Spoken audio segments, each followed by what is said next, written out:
ஸ்ரீ குருப்யோ நமः. மனதினுடைய எண்ணங்களை உண்டுபடுத்தக்கூடிய காரணிகளில் 4வது காரணி தேசம் அப்படிங்கிறது. ஒருவன் வாழக்கூடிய இடம் அப்படிங்கிறது ரொம்ப ரொம்ப முக்கியம். வாழும் இடம் அல்லது சூழ்நிலை அப்படிங்கிறத சமூக பரப்பு, இந்த இவன் வாழும் இடத்துல எந்த மாதிரி ஒரு என்விரான்மெண்ட் இருக்குது அப்படிங்கிறது ரொம்ப ரொம்ப முக்கியம்.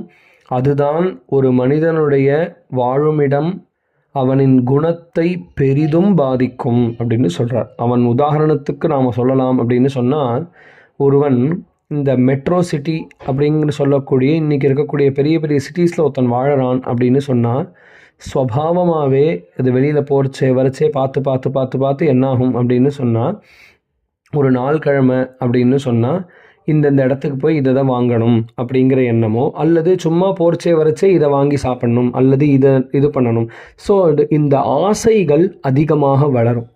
இதுவே ஒருவன் ஒரு கிராமத்தில் வாழறான் அப்படின்னு சொன்னால், அவனுக்கு அந்த காமம் அப்படிங்கிற அளவு ரொம்ப கம்மியாக இருக்கும். அவனுடைய கன்சம்ஷன் அப்படிங்கிற தாட்ஸ் ரொம்ப கம்மியாக இருக்கும். இதற்காக நாம் சிட்டியில் வாழறது தவறு அப்படின்னு சொல்ல வரலை.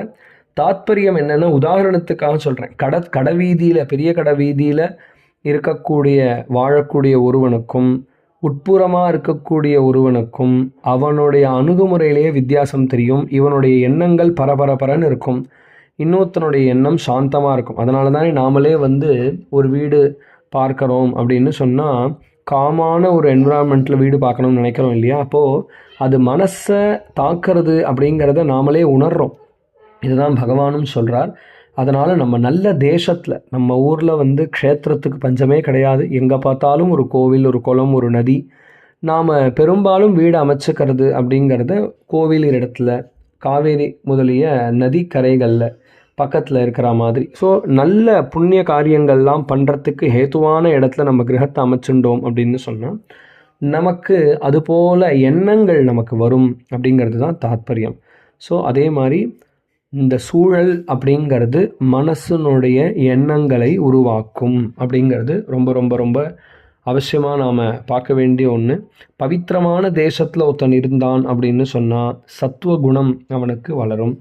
அதர்மமான சூழலில் தீய பழக்கங்களோடு இருக்கக்கூடிய ஒரு இடத்துல ஒருத்தன் வசிக்கிறான் அப்படின்னு சொல்கிறான்னு வச்சுக்கோங்களேன்.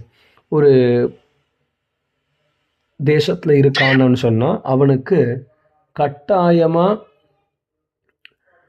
தப்பான எண்ணங்கள் வரும் அப்படிங்கிறது தாத்பரியம். ஸோ நம்ம தேச